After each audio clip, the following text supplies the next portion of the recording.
Tie போடணும்னு ஒருத்தர் ஆசைப்பட்டால் கிட்டத்தட்ட ஒரு 48 மணி நேரத்துக்கு முன்னாடி ஒரு பேட்ச் டெஸ்ட் ஸ்கின்ல வந்து ஒரு குறிப்பிட்ட சென்சிட்டிவாக கையினுடைய இந்த ஃபோராம்னுடைய உள்பகுதின்னு சொல்லுவாங்க, அதையோ இல்லை காது மடலுக்கு பின்புறம் ஒரு பேட்ச் டெஸ்ட் போட்டு 48 மணி நேரத்துக்கு எந்த அலர்ஜி இல்லைன்னா மட்டும்தான் டை போடணும். பட் ஒரு முறை போட்டு அலர்ஜி இல்லைங்கனாலும் அடுத்த முறை போட்டால் அலர்ஜி இருக்காதுன்னு நினச்சக்கூடாது. ஒவ்வொரு முறையும் நம்ம அப்படி டெஸ்ட் பண்ணிட்டு போட்டுக்கிறது வந்து சேஃப்டிங்க. அடுத்தபடியாக பார்த்தீங்கன்னா சில பேர்த்துக்கு இந்த டை போடும் பொழுது டை வந்து கண்ணில் படுறதுனால பார்த்தீங்கன்னா சில நேரங்களில் பார்த்தீங்கன்னா சில பேர்த்து கன்ஜெக்டிவைட்டிஸ் இந்த கண் சிவந்து போகிறது, நீர் வடிது, அந்த மாதிரி ஆகலாங்க. அது மட்டும் இல்லாமல் பார்த்தீங்கன்னா இந்த ஆஸ்துமா இது போன்ற தொந்தரவு இருக்கக்கூடியவங்களுக்கு பார்த்தீங்கன்னா டையினுடைய அலர்ஜினால் பார்த்தீங்கன்னா இந்த ஆஸ்துமா திரும்பி வர்றதுக்கான வாய்ப்பு இருக்குது, இல்லை ஆஸ்துமா அட்டாக்கை ப்ரெசிபிடேட் பண்ண வாய்ப்பு இருக்குதுங்க. அதே மாதிரி இந்த சொரியாசிஸ், எக்ஸிமா இது போன்ற ஸ்கின் நோயால் பாதிக்கப்பட்டவங்க, இந்த மாதிரி சரும நோயால் பாதிக்கப்பட்டவங்களுக்கும் இந்த டை போடுறதுனால அதை வந்து ஒரு ஃப்ளேரப் பண்ணுறதுக்கான ஒரு வாய்ப்பு இருக்குது, அதை அதிகப்படுத்துறதுக்கான ஒரு வாய்ப்பு இருக்குதுங்க.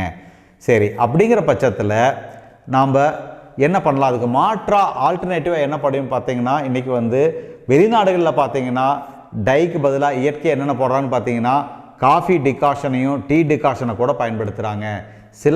சில நாடுகளில் பார்த்தீங்கன்னா ஃபுட் கலர்ஸ் இருக்கு இல்லைங்களா, அதை கூட வந்து டையாக போட்டுக்கிறாங்க.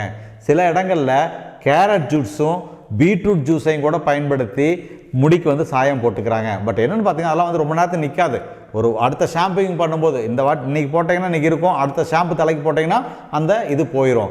இப்போ பார்த்தீங்கன்னா நம்ம ஊரில் பெஸ்ட்டாக, வெளிநாட்டை விட்டுருங்க, நம்ம ஊரில் பெஸ்ட்டாக சீப்பாக கிடைக்கக்கூடிய விஷயம்னு பார்த்தீங்கன்னா மருதாணி போட்டுக்கிறதுனால பெரிய அலர்ஜி வர வாய்ப்பு இல்லை. மருதாணியின் மூலமாக பார்த்திங்கன்னா முடி வந்து ஒரு முழுமையாக கருப்பாகாது, அட்லீஸ்ட் பார்த்திங்கன்னா ஒரு ப்ரௌனிஷான கலரை கொடுக்கும், அந்த வெள்ளை நேரத்துலேருந்து ஒரு ப்ரௌன் கலரை கொடுக்கும். சில நேரங்களில் இந்த மருதாணியோட அவுரி இலைன்னு சொல்கிறாங்க, அந்த அவுரி இலை இயற்கையாகவே கிடைக்குது. அந்த அவுரி இலையை போடும் பொழுது, மருதாணி போட்டு அந்த அவுரி இலை பேஸ்ட்டும் போடும் பொழுது சில பேர்த்துக்கு பார்த்திங்கன்னா முடி வந்து திறந்து போடும்போது கருப்பாகுதுங்க. பட் சில பேர்த்துக்கு பார்த்திங்கன்னா இந்த அவுரி இலை போடுறதுனால முடி கொட்டுறதுக்கான வாய்ப்பு இருக்குன்னு சில பேர் சொல்கிறாங்க.